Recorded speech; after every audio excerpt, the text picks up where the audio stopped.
Ya, Assalamualaikum warahmatullahi wabarakatuh. Kembali lagi bersama saya Syaifullah Yusuf di acara Kopedan, podcast pengacara Medan. Pada sore hari ini kita kedatangan seorang bintang tamu yang sangat luar biasa, seorang pengacara muda.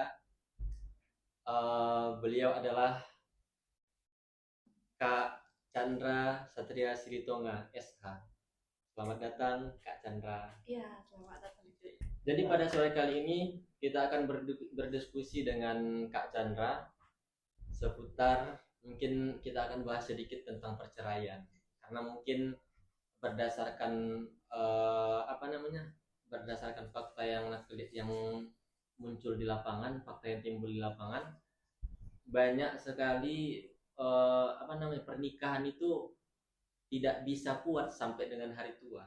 Ikatan pernikahan itu tidak bertahan lama sampai dengan hari tua. Mungkin ada penyebabnya dari pribadi, dari masing-masing individu, yang mungkin nanti bisa kita tanyakan lebih lengkap kepada Kak Chandra. Bagaimana pandangan kakak sebagai seorang pengacara yang sudah menangani beberapa case ataupun kasus tentang perceraian ini, ya kan? Nah, bagaimana juga pendapat kakak terkait kondisi di negara kita ini, karena apa ya, bisa dibilang meningkatnya angka perceraian, Kak? Oke, jadi di sini kita akan membahas tentang perceraian ya. Banyak sekali orang yang sudah menikah dan tidak tahu arti dari pernikahan itu.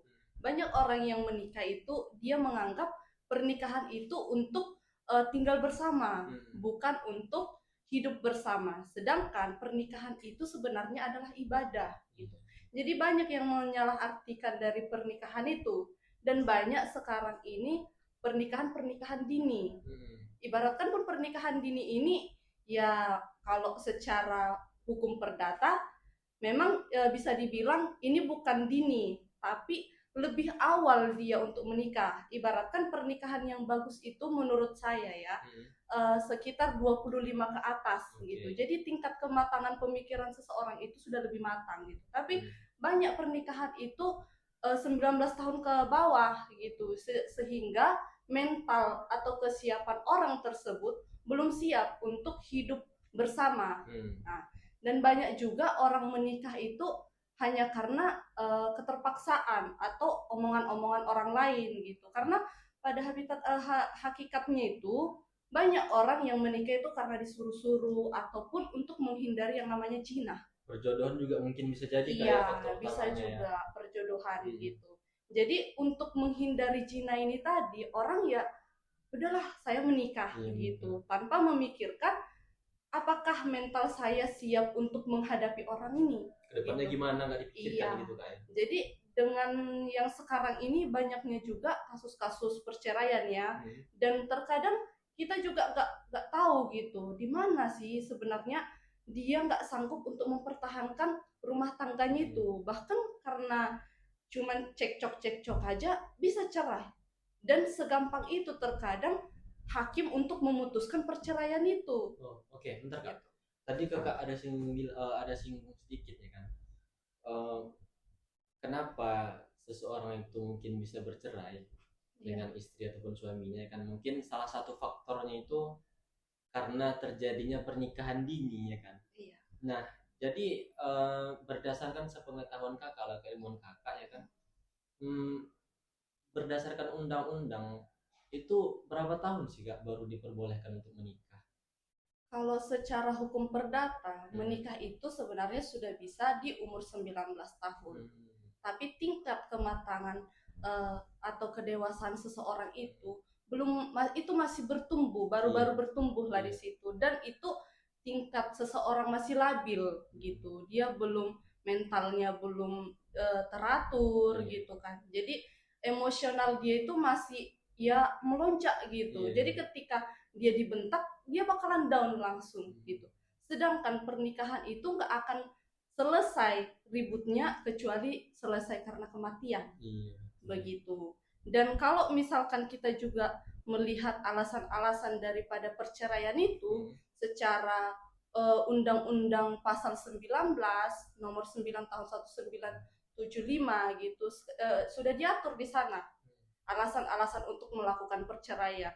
Dan sebisa mungkin harus terpenuhinya dua alasan perceraian tersebut. Nah, sedangkan sekarang ini cuma satu alasan perceraian sudah memungkinkan untuk dilakukannya perceraian itu, gitu. Di dalam kompilasi hukum Islam juga pasal 116 KHI di sana juga sudah diatur gitu. Tapi kenapa segampang itu orang untuk melakukan perceraian? Dan bahkan ya kasus yang sekarang kita lihat gitu terkait dengan yang viral-viral sekarang, yaitu kasus yang di Aceh gitu. Karena dia sudah menang P3K itu ya. Lulus P3K dia. Iya, lulus P3K gitu. Kenapa bisa langsung cerai? Apalah coba yang dibuat dia yang mendasari dia untuk melakukan perceraian itu? Gitu. Kan lucu menurut kita gitu. Berarti ada hal-hal lain, ibaratkan dia memasukkan alasan percekcokan itu tadi gitu. Sedangkan mereka masih satu rumah. Dan si istrinya itu masih menjaga anaknya, mengurus anaknya, dan bahkan dia ikut memikul rumah tangganya gitu. Kenapa dia bisa segampang itu untuk cerai? Begitu. Itu jadi, dia. Menurut kakak lah dulu, kira-kira di pengadilan itu hakim itu ada nggak mempunyai standarisasi terkait mengeluarkan putusan, kalau dia memang sudah layak bercerai, kalau dia belum layak untuk bercerai, kira-kira hakim punya nggak standarisasi tentang itu? Kalau menurut sepengalaman saya ya dalam menangani kasus-kasus perceraian, pastinya punya standarisasi. Makanya sebelum hakim itu memutus untuk dilakukannya perceraian ini, putus karena perceraian, makanya didamaikan dulu, dimediasi dulu mereka. Dan sebisa mungkin setelah pun terjadi mediasi ini di dalam persidangan, di dalam ruang persidangan, hakim itu juga tetap menuntun kedua belah pihak ini bisa nggak masih didamaikan gitu. Dan bahkan mereka juga bilangnya cobalah untuk berdamai, pikirkan anak-anak begitu. Karena terkadang udah memiliki anak, bahkan sudah tua, tapi masih cerai gitu kan. Dan itu tadi secara hukum Islam ataupun secara hukum negara gitu ada alasan-alasan perceraian itu. Makanya sebisa mungkin dua alasan perceraian ini harus terpenuhi dan adanya bukti-bukti dan juga saksi-saksi gitu. Jadi kalau misalkan nggak bisa dibuktikan ataupun nggak ada keterangan-keterangan saksi yang memang untuk menguatkan dalil-dalil itu, nggak akan bisa terjadi perceraian dong. Oke, jadi yang kakak bilang tadi setidaknya ada dua alasan gitu kan bercerai itu ya kan. Apa aja tuh kak dua itu? Kalau untuk alasannya itu menurut Undang-Undang nomor Peraturan Pemerintah nomor 9 tahun 1975 pasal 19 itu ada yang dinamakan dia itu salah satu pihak itu berbuat zina ataupun pemandat, penjudi gitu. Terus dia percecokan terus menerus, terus juga dia sudah pisah rumah tanpa izin dari salah satu pihak gitu. Terus misalkan kalau dia udah pindah agama gitu dan lain sebagainya gitu, sebisa mungkin terpenuhilah dulu alasan-alasan tertentu gitu. Dan tidak memungkinkan ya setiap gugatan yang kita berikan ke pengadilan itu akan putus. Nah, banyak dari gugatan-gugatan perceraian itu tadi gagal gitu dia karena memang masih bisa didamaikan, masih bukti-buktinya juga belum kuat gitu. Jadi ya hakim pun menimbang itu semua, ya udah akan diputus tidak cerai gitu. Tidak dikabulkanlah putusan itu, begitu dia. Jadi pada intinya memang kalau untuk bercerai itu ya setidaknya punya dua alasan lah minimal kak ya. Kemudian juga kalau seumpamanya hakim itu melihat ternyata hubungan rumah tangga mereka ini masih bisa dipertahankan ini. Jadi nggak bakalan diputus untuk cerai ya berarti. Iya. Tapi banyak juga yang mengajukan banding. Nah, dia mengajukan banding karena memang dia kepengen cerai, tapi kan alasannya nggak mencukupi gitu. Mengajukan banding, terus mengajukan kasasi gitu. Tapi ada kemungkinan itu bakalan gagal juga. Begitu. Dan motif-motif dari perceraian ini juga lebih banyak itu di percekcokan dan perekonomian. Itulah motif-motif terjadinya masalah dalam rumah tangga itu kan. Kemudian timbullah jadinya Iya. perceraian gitu Kak ya. Iya. Nah, jadi Kak, di Indonesia inilah ya Kak, Iya. yang Kakak ketahui, kira-kira berapalah angka perceraian di Indonesia ini? Jadi untuk angka perceraian di Indonesia ini berdasarkan Badan Pusat Statistik yang saya dapat infonya itu pada tahun 2024 masih yang keluar gitu. Untuk 2025 belum keluar angkanya gitu. Jadi angka perceraian itu ada di angka 394.608 kasus perceraian. Yang lebih banyak itu yaitu cerai gugat. Nah, digugat oleh si istri ataupun suami. Ini udah ikut yang non muslim sama muslim ya. Jadi untuk cerai gugat itu ada sekitar 308.956 dan cerai talak itu 85.652. Jadi sebanyak itulah perceraian di Indonesia ini. Dan untuk angka pernikahan sepertinya angka pernikahan itu agak menurun. Lebih menurun ya? Lebih menurun. Iya Kak, karena kemarin itu kan pernah juga itu saya baca berita ya kan, di apa namanya, Menteri Agama. Menteri Agama itu mengadakan nikah massal di Masjid Istiqlal ya kan. Ada itu memang. Ya, mengadakan nikah massal di Masjid Istiqlal. Itu ada sekitar 100 pasangan. Iya, itu kan latar belakangnya sebetulnya karena menurunnya angka pernikahan di Indonesia ya kan. Jadi mungkin apa deh, untuk meminimalisir lah penurunan itu, jadi dibuatlah mungkin nikah massal ya kan, semuanya dibiayai lah, difasilitasi, mulai dari dekorasinya ya kan, semuanya mahalnya juga, itu kan luar biasa juga. Itu supaya sebanding mungkin ya, supaya sebanding angka perceraian sama pernikahan gitu. Dan banyak juga untuk kasus perceraian ini yang lebih banyak itu di daerah Jawa Barat, itu sekitar 88.985 angka perceraian di Jawa Barat itu. Begitu. Makanya segitu excitednya orang untuk melakukan perceraian itu gitu. Sedangkan pernikahan menurun gitu ya. Sedangkan kita aja belum menikah gitu. Orang udah cerai gitu. Bahkan orang sudah 2 kali menikah gitu kan. Sedangkan kita kok bisa kita belum menikah sampai saat ini gitu. Ada apa ini? Udah ada jodohmu enggak? Oh, belum ada juga. Tunangan belum juga ya? Belum juga. Jadi banyak orang kadang berpikirnya gini, apakah pernikahan itu untuk cerai atau pernikahan itu untuk sehidup semati gitu kan. Jadi banyak orang yang yaudahlah, istilahnya pernikahan itu seperti kontrak gitu, karena masih baru menikah 1 tahun udah cerai, baru menikah 2 tahun sudah cerai gitu. Gak dipikirkan secara mendalam gitu kan. Jadi istilahnya kayak pernikahan kontrak lah jadinya gitu. Jadi berdasarkan data yang Kak sebutkan tadi lah, ada sekitar 300.000 lebih ya perceraiannya. Iya. Nah itu alasan-alasan itu apa-apa aja tuh Kak yang paling banyak? Yang paling banyak itu karena perselisihan atau pertengkaran, itu di angka yang paling pertama. Jadi banyaknya cekcok gitu, mungkin karena motif perekonomian ataupun pihak-pihak lain gitu. Jadi di angka 251.125 itulah alasan di angka untuk perselisihan atau pertengkaran terus menerus itu. Terus yang kedua itu karena ekonomi.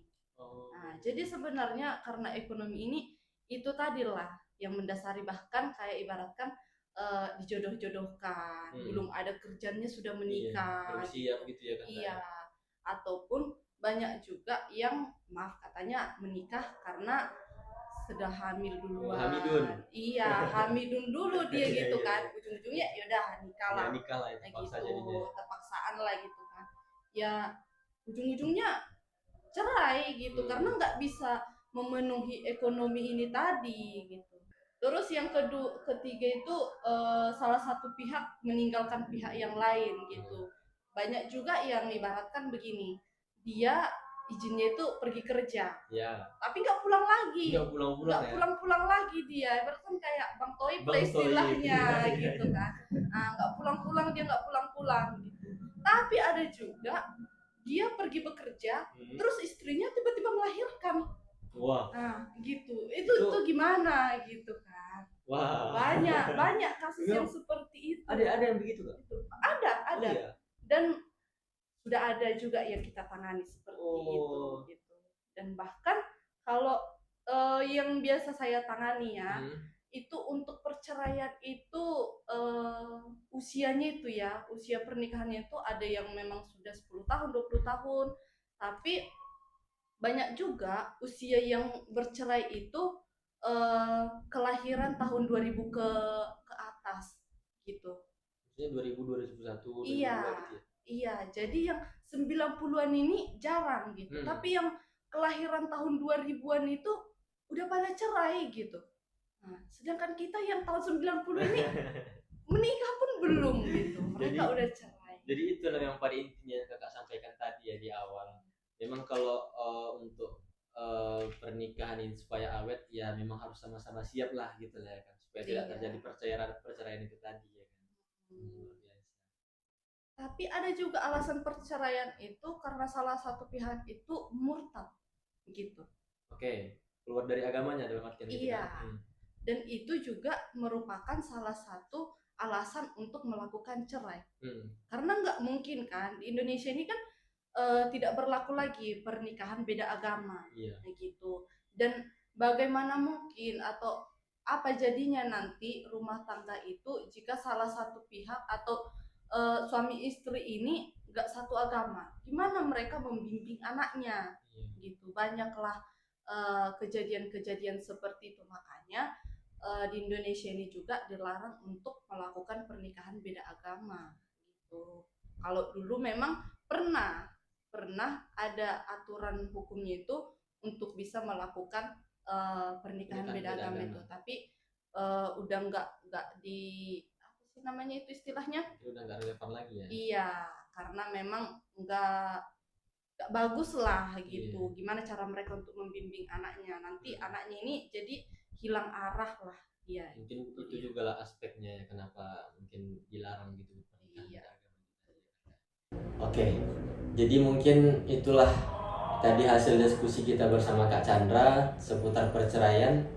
Nah, untuk kita semua para pemuda dan pemudi di luar sana, kawan-kawanku, sahabat-sahabatku, marilah sama-sama kita pikirkan sebelum mengambil langkah, sama-sama kita pikirkan dengan sempurna sebelum mengambil tindakan, supaya tidak terjadi hal-hal yang tidak diinginkan dan tidak terjadi hal-hal yang nantinya akan kita sesali seumur hidup. Mungkin demikian bincang-bincang kita pada kali ini. Assalamualaikum warahmatullahi wabarakatuh.